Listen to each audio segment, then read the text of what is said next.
রান্না হয়ে গেছে মা, বেরোবো খেয়ে। হ্যাঁ এই তো হয়েছে, তোর তো এই তো ডাল গপ্পা তৈরি হচ্ছে।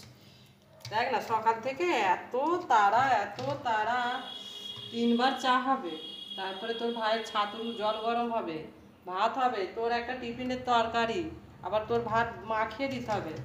এইসব করে তুই খেয়ে বেরিয়ে গেলে তারপরে আবার এখনো আজকে 3টে মোচা আছে, সেই মোচা ঝুরি ঝরে করে তরকারি করব, টকের ডাল আর ডিম ডিম কষা করবো দুপুরে। এই মিডলে, এগুলো মিডলে। তো সবাই কেমন আছো? সবাইকে শুভ সকাল। আর এখানে এই এখানে একটু ছাতুটা ছাতুতে দেখ না পিঁমড়ে হয়েছে। পিঁপড়েগুলো তো ভাই ছাতু বলেছে, বলছে সে নাকার তুলছে, বলছে খাওয়া যাবে না খাওয়া যাবে না, ছেঁকে দিতে খেলো।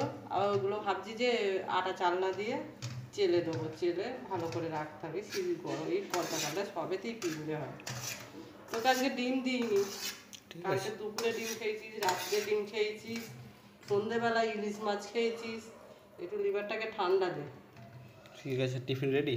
হ্যাঁ টিফিন রেডি আছে, খালি এই তরকারিটা দেবো। ওই তরকারিটা দেখি। আলু চচ্চড়ি।